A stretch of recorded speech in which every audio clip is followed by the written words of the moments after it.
Hey folks, Big D here, back again. So today we're going to do a video on a cut of meat that it's one of my son's favorites, if not his favorite. But B, it's also the #1 cut of meat that I get asked questions about, how to do it. People are afraid to try it. They think that it's like so hard, so we're going to do brisket. And what we're going to do is we're going to do it on the Weber Kettle grill. We're going to do it on a Kettle charcoal grill.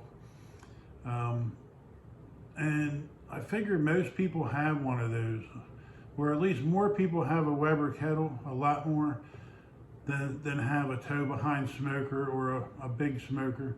I mean, and the concept's going to be the same as if you do have a pellet grill or something like that. You can use the same technique, and I'm just going to show you pretty much how easy it is to cook a brisket. And yeah, sometimes you can mess them up, but for the most part, if you just follow these instructions, you're going to turn out a decent piece of meat that your family's going to love, your friends are going to love. And so that's what the deal is today. That's what we're going to do. So let's get started. All right, so here's what we're working with today. It actually doesn't say on here what it is. I was told it was a choice brisket, but it literally doesn't say it anywhere. But it is out of Texas, so it should be pretty good. But anyway, here's what we're working with. I'm gonna get it unpackaged and dry it off, and then I'll be back and show you what I'm gonna do to trim it and get it ready for the Weber. All right, so here it is. I got it out of the package, dried it off, got the blood off of it. And I'm gonna show you what I'm gonna do to trim it. First, I'm gonna check the size of it. So it's only 19 inches long, so we're gonna be fine there. And about 11 inches wide. So pretty much once I trim it, it's gonna be perfect. I don't have to worry about shrinking it down to fit on the grill. And I'm not gonna do like a ton of trimming, like I'm not getting ready for a barbecue contest or anything like that. I wanna leave, personally, I wanna leave as much of the fat as I can, because that Weber, you're gonna be right next to the fire. You're gonna want as much protection as you can get. So I'm not gonna take a lot of it off, but I will take the stuff off that I don't think will render right or will burn up in the cook. So I'm not sure if I'm gonna need that one or not, but so first I'll just start off any of these pieces that just are just loose, flapping around. I'll take them off. And now we'll see how, about my sharp knife again. It's probably not that sharp, but a sharp knife is always nice. But all these pieces that are flapping around, they're just gonna burn up, and they're not gonna be good to eat anyway, so just take them off. I'm gonna save them, because I have an idea for another video to use these scraps on, and it's not gonna be burgers and it's not gonna be sausage, but I need to figure it out. But I think I have something people will like. And I'm just gonna shape it up and get rid of all these skinny pieces and hangers.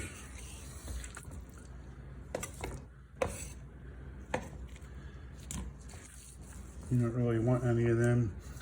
And I'm also gonna round it off and try to make it aerodynamic, which I had seen this for years on different YouTube channels, and I wasn't a big believer in it. I thought it was I honestly thought it was something they did, just to make their show better or whatever. But then I cooked hundreds of these for a living, and I started watching, and I started playing with it, and they were right. So any pointy edges or any hangers, they're gonna burn up. They're not gonna be good anyway. And when you go to carve it and slice it, it's gonna flake away on you, and it's not gonna make your presentation as nice as you want it. So you really want to get rid of all that and just make it aerodynamic so that the heat can flow over it. But again, I'm not going to go crazy because this is not for a competition. This is just trying to show you how you can make a nice brisket at your house to feed the family or for a party without having to go buy a big high-dollar smoker. We'll do it right on the Weber kettle.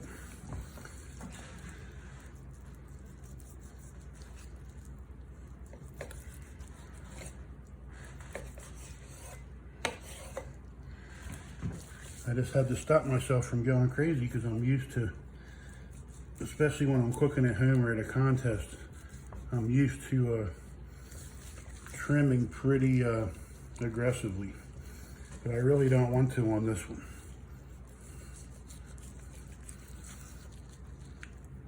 I would normally take that whole piece out right there, but again, that Weber, you are going to be right next to the fire. You don't have any like, it's not really considered an offset because the chamber is just so small that you're going to have some pretty high heat in there, like pretty, I don't know how, like extreme heat right next to the brisket. So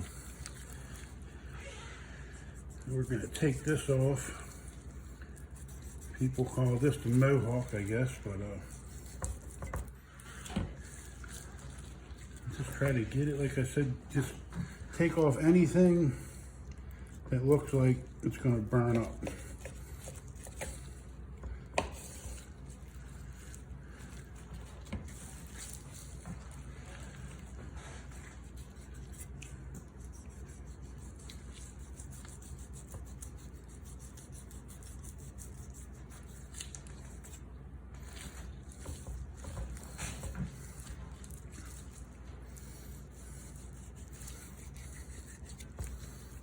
Well, I probably didn't want to take that much off.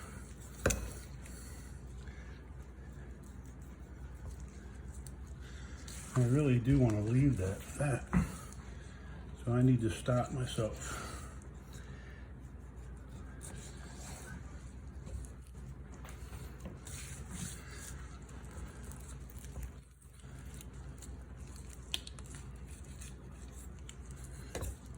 If I was cooking this on my offset or the Weber Smoky Mountain, the backwoods, I wouldn't worry. I would take all the fat off this whole point, take this down to about 1/8 of an inch, and then on this side I would take it all off, everything, right down to the meat, but we're not going to do that today. And I'm going to cook this fat side down, which I really like cooking fat side up, but just because of how the smoker is, I'm going to put this down.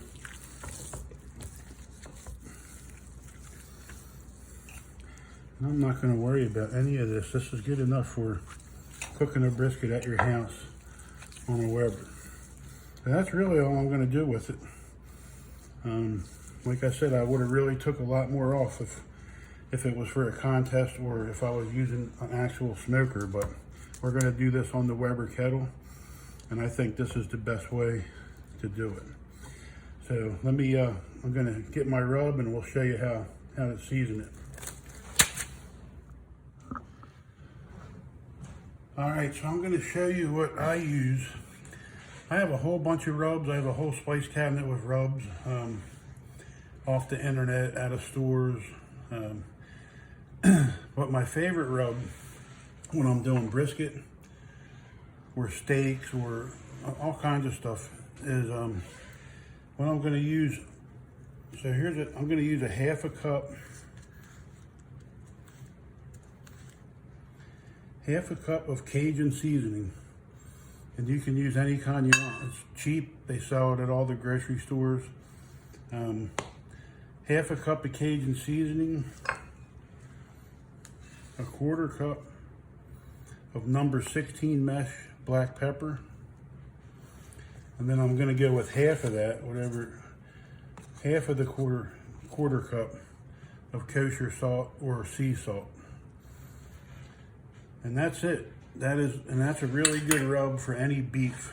I also put it in mac and cheese. I use it in all kinds of stuff, but it's a really good rub and real simple. The stuff's easy to get anywhere. And then all I'll do is mix it up.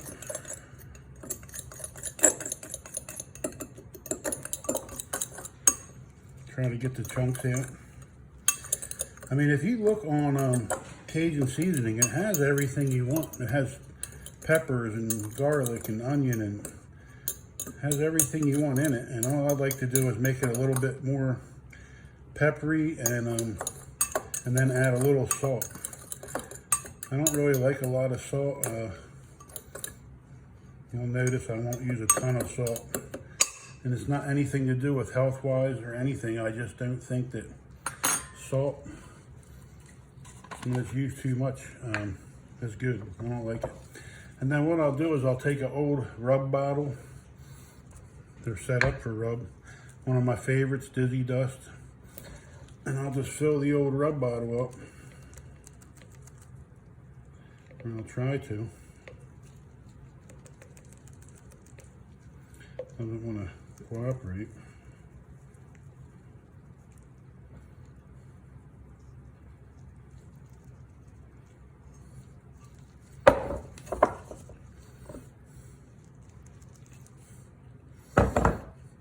I'll fill the old rub bottle up. And we're ready to go. And now, I'll bring the brisket over. And so I'm gonna season the bottom first because I'm gonna cook it fat side down for this cook. And then I'll flip it over, do the edges and the top. And that'll be your presentation side.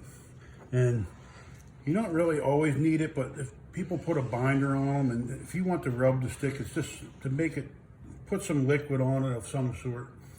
And what I like to use is just leftover coffee. And it doesn't take much.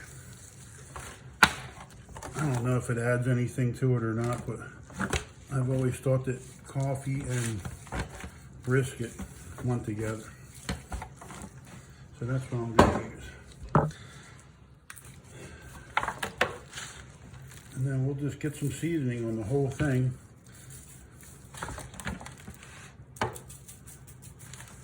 You'll also find out I'm not really big on using too much rub on anything. I feel like sometimes when you bite into some meat, the only thing you really taste is the rub. And I feel like the rub should just be a complement to the meat. You know, just the same as the smoke, or if you were going to inject it, or I don't feel like anything should overpower the flavor of the meat. That's just my opinion, you know. So you'll never see me with a ½ inch of rub on anything.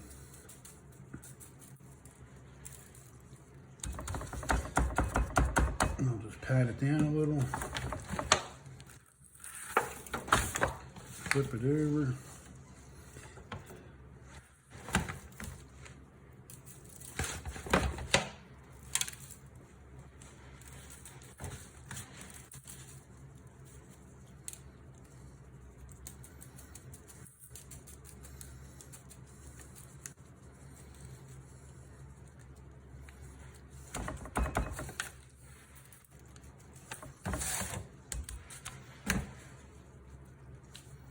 Yeah, that's about it.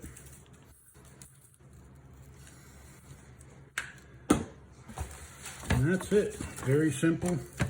Everything you can, so what I really want to do with this particular video is to show that you could run out to BJ's on a Friday night, Costco, buy a brisket if you have a Weber kettle or, you know, a smoker, and you can pretty much have a brisket the next day for dinner. You don't need a big fancy smoker. You don't need to buy rubs off the internet. Pretty much just use what you already have, and we'll see how this comes out. So I'm going to put it on the smoker, and my plan is to put it on the smoker I'll have a squirt bottle. After a couple hours, I'll check it if it needs it. If it's starting to dry up or char or something, I might move it once in a while or spray it. But my plan is to leave it on the Weber for probably 5 to 7 hours until the bark is nice and set and it has plenty of smoke. And then I'll wrap it. I'll use aluminum foil again because everybody has aluminum foil at their house. Not everybody has butcher paper, but you can also use butcher paper. But I'll wrap it in foil, and at that point I'll bring it inside, put it in the oven and finish it. So I'm only going to use the Weber to get the bark and the smoke on it, and then I'll bring it inside, finish it in the oven, and we'll see how it turns out. I'll see you outside at the grill. All right, so I'm getting ready to light the smoker, and one of the things I'm going to do real quick is I'm just going to see how much room I have, because I don't want to be right over the fire, probably a couple inches away. So preferably if the brisket could be no wider than 13 inches, and say no longer than 18. 13 by 18 would be perfect. And now all I'm going to do is light up this bad boy right here.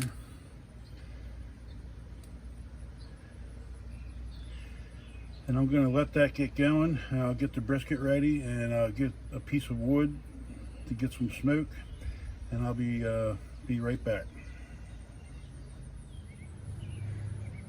All right, well, we're back out at the smoker. It's running right up around 300 degrees. Probably higher than I really want to cook it because it's a choice brisket and they really can't take the high heat like a good prime or a Wagyu can, but I'll get that. Once I put the meat on, that temperature will drop, and then I'll play with these vents and I'll get it running around 275, hopefully. But I'm going to have to film this a different way. My tripod just broke, so I'm out at the smoker. The brisket's ready to go. Smoker's ready, so I'm going to put it on, and then I'll show you how it looks when it's on there. All right, so the brisket's on, and it's like that brisket was made for this smoker. It fits perfectly on there. It has plenty of gap between the fire and the edge. But I did put the thick edge with the fat on it toward the fire, and the thinner flat side edge away from the fire. This can probably take the heat, obviously, more. And now I'm going to try something I saw on the internet. I don't know if I've never done this before. Normally I'll put my wood right on the fire, but I saw that you can lay the wood above the fire if you're cooking on a Weber, and you'll still get the smoke. It'll last a lot longer. So we're going to see. I'm going to try it. If it doesn't work, if I'm not getting the smoke I need, I'll put it on the fire. But for now, I'm going to try this, and I'm going to close it up, and I probably won't open it again for at least 3 hours, and we'll see you then. All right, so we're actually about 4 hours and 20 minutes into this. About 2 hours in, I noticed the temperature had dropped to about 250, and I didn't have the bottom vent opened enough, and I had the top vent only about half open. So I opened everything back up, threw some more charcoal in since I had the lid off, and closed it back up. It ran up a little bit above 300, and it's been sitting there for almost 2.5 hours. So now I'm going to open it up, see how it looks, see if it needs to be sprayed. If it does, I'm going to stick with the coffee theme. I have a squirt bottle full of coffee that I'll spray it down with, and let's see how it looks. All right, it's not too bad. It's starting to look pretty good. This wood is burning on the top. So while I have it open, I will throw some more. I'll stir that up a little, throw some more charcoal in, but right now I'm going to spray it down. Just keep it moist. And this is what I did was I had a pot of coffee, and I ran, after I made the coffee, I ran another batch of water through, so this is about half strength. It's not full coffee. I actually ran a pot of water through already used coffee grounds. So I'm not going to rotate it or anything. I mean, I feel like it's doing fine. I'm going to open this up, maybe stir these around a little, and then I'll put some more charcoal in.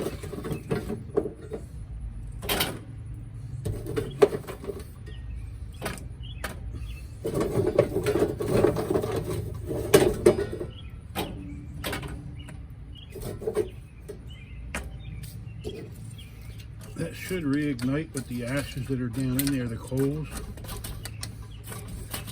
If not, I'll have to relight it, but I might have waited a little bit too long.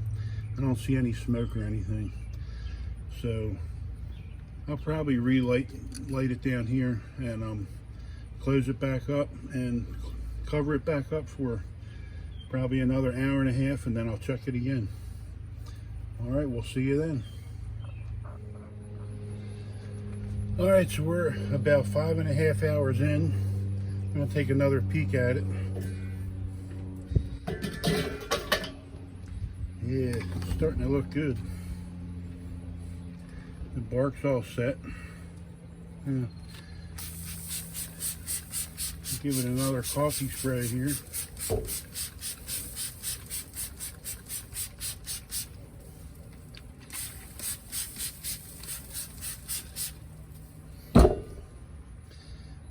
So I think I might spin this around. Let me put some gloves on. Let's spin it around and then maybe go like another hour and a half.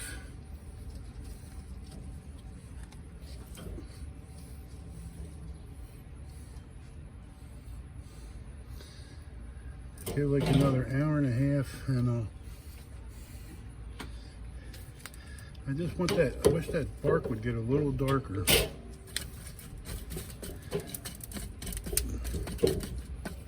Kick that up a little.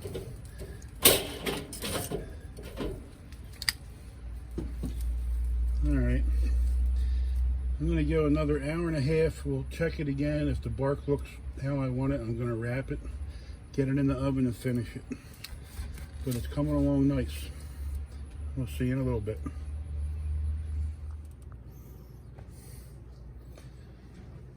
All right, so I pulled it off the smoker,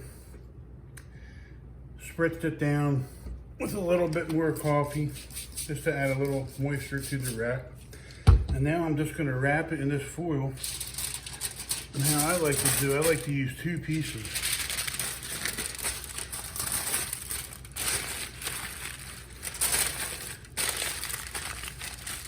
Because one never seems to, and then I'll turn it.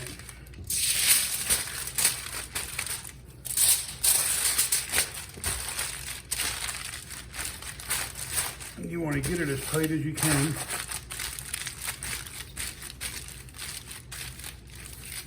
And that's all there is to it. And then I'll stick it in this. And then I will put that in the oven on around 300 until the internal temperature reaches 200 to 205. Or when it really feels like butter when I probe it. Right now it's actually probing at 155, so it's been there. It's probably in the stall right now, so this is a good time to put it in the oven. So I'm gonna put it in the oven, let it finish, then I'm gonna pull it out and let it rest for a few hours. And the next time I come back, we'll be carving it up. All right, see you then.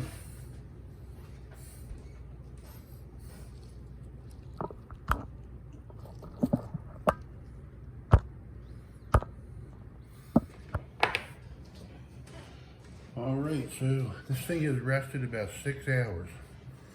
I just left it wrapped up when it was done in the oven. Shut the oven off, let the oven cool down, close the oven door and let it rest. So it's been about 6 hours. It's actually the middle of the night now, but I just want to cut it up and see what we got.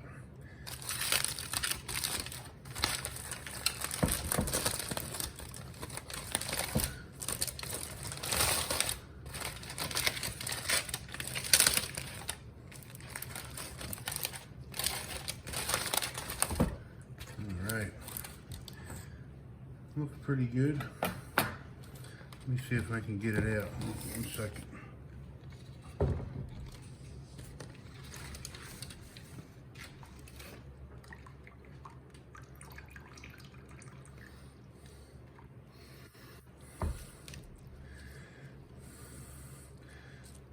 Yeah, looks pretty good.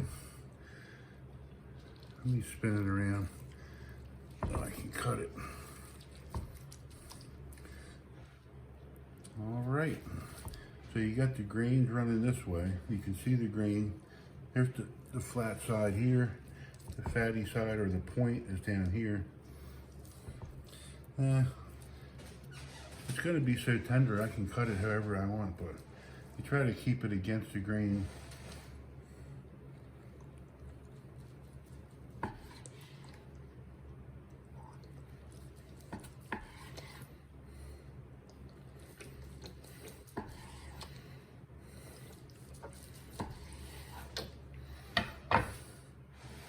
Let's see what we got. Nice smoke ring. The fat rendered pretty nice. That's what they call the finger test. Looks pretty good. Breaks right apart. Nice and tender. Let me try it.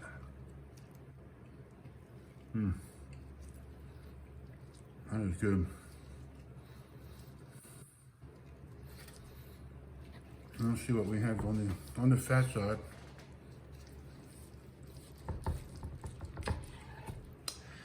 I mean, it's just like butter.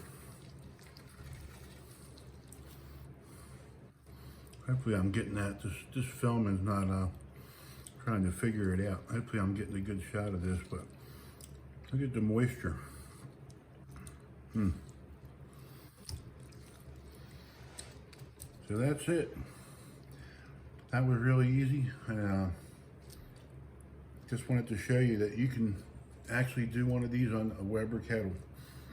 Just like this. Anybody can do it. And that's it. Hopefully you liked this video.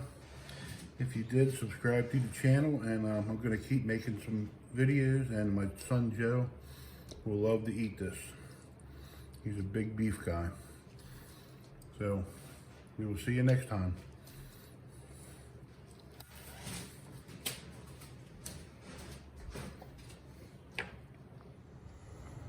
All right, folks, so that's the video, and I just wanted to say I apologize for the crappy video and the heavy breathing. I got to figure that out, but hopefully the brisket turned out good enough. It might inspire somebody to want to try it. That's the point of this. And do me a favor, if you do try it, let me know, and maybe take a couple pictures. Let me know how it turned out.